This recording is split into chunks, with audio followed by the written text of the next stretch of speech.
I want you to imagine your favorite movie. For me, it's There Will Be Blood.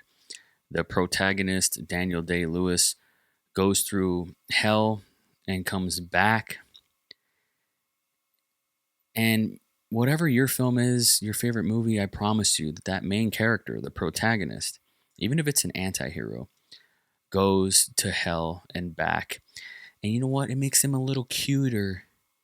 It's character development when they go through the ringer, when they're tortured, when they're lost from their loved ones, when someone near and dear to them dies, when they lose a loved one, when they're close to death. It doesn't matter. It's good for the plot. And right now in my life, things are shaky and sketchy and a little nuts, and it's not a terrible thing. And I have to tell myself that it's good for the plot.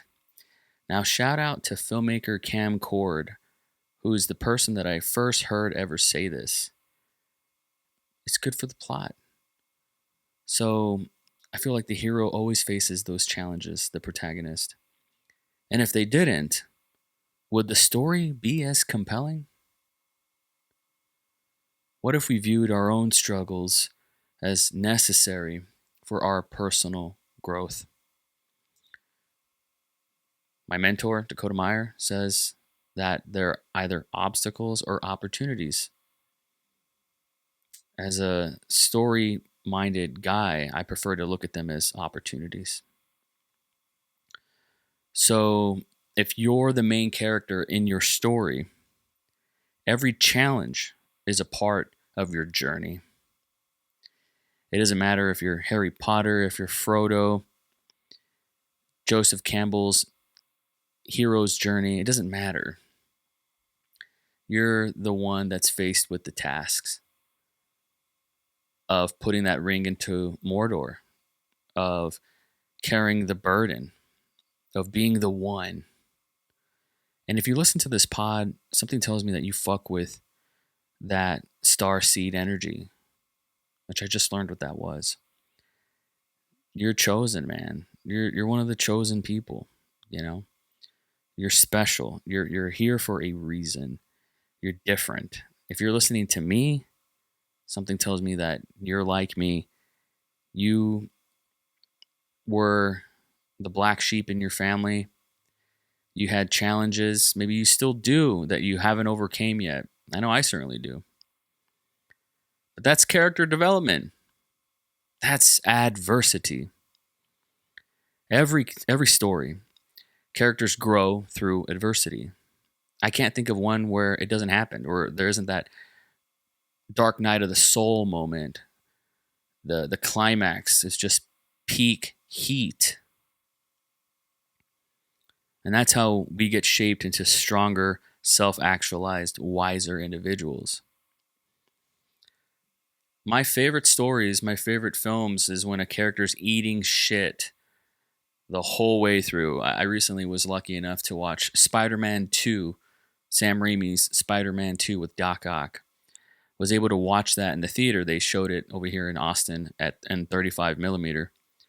And it was just superb. And I forgot how he's not Spider-Man in a lot of that movie. He's Peter Parker eating shit. And that's like the parts that I remember that I love. He loses his powers, for crying out loud. He can't even get it up in the Spider-Man context. And hashtag relatable. You know, it doesn't matter, man. He had to go through it. He had to not be Spider-Man anymore and just be Peter and see if he could show up for things. That's a challenge because he is Spider-Man. With great power comes great responsibility. And that's how you build resilience, brother. Man, I remember my first breakup. Not a big deal. So over it. It's a joke to me now. It feels like the memory of an alien. Like it's just so far in the past. But I remember crying, feeling it, feeling like shit, ruminating on it. I felt it for like a solid minute straight, and then I let it go. I let it go. Same night, and I let it go. I didn't want people to see me as like this broken person that could never get over it. That wasn't me, man. But that was part of my character development. That was part of my origin story. That was part of my resilience and how I became stronger. Part of my personal development, for better or worse. Now, there's always setbacks. You know, the first Rocky movie, he loses. He loses, man. Um, there are some films that take on a life of their own, but that first Rocky kind of lives in a vacuum for me. It's sort of like the beginning, middle, and end of the entire story for me. And he loses. I think Pixar was what taught me the character, a true satisfying ending is when a character doesn't get what they want, but they get what they needed the whole time. That's Rocky. So we're talking about perspectives here. And obviously, when you're in the thick of it, you can't see things for how they truly are, for the positive. You can't see that it's good for the plot when you're in the thick of it. I get it. But I'm challenging you now to have that self-awareness, and hopefully you hear this pod and you realize, oh shit. Yeah. It is good for the plot. This is adding character. So I challenge you to practice mindfulness and positive self-talk, as corny as that sounds, to maintain this good for the plot sort of energy during tough times. It's unpredictable. And if anything, that adds to the conflict, that adds to the drama, that adds to the excitement.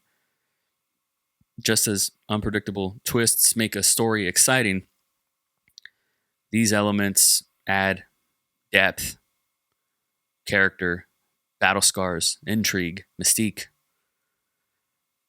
You know, I'm not saying you have to be a Game of Thrones character. You know, you don't want to have that level of heat in your life. Who the fuck does? You don't want to die and have to come back to life. Spoilers. But I'm the type of person that truly believes that there's purpose in struggle and there's purpose in pain. And struggles often bring out our strengths and reveal who we really are. And that gives meaning to our experiences. In film and in storytelling, it's subtext. It's the stuff that isn't so obvious sometimes, the nuances, the devil's in the details. I don't know if you believe this, maybe with the exception of Jesus, Superman, Goku. Well, I don't know. Comment below if Goku was born on first base. But heroes aren't made, man. They're born. So in order to go from ordinary to extraordinary, your journey has got to make you extraordinary. You got to go out there and you got to live an extra ass life if you want to be outstanding, if you want to stand out. So for me, life is a story, man. I read somewhere that life isn't made up of molecules. It's made up of stories. Now, obviously, life is made up of molecules, but you know what I mean. It's all these stories that we tell ourselves. And next time it gets tough, I want you to embrace the journey, grow from the challenges, become the hero of your own story, as corny as that sounds. But just start today and remember that that's good for the plot. I want to thank you guys so much for listening, for watching. It's been a week that I've done these, more or less. What's today? I guess tomorrow will be a week. And I want to continue doing it. It's challenging. It's hard. It ain't easy. And if I make it look easy, it ain't.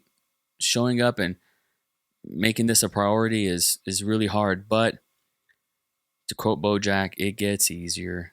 Every day it gets a little easier. But you have to do it every day.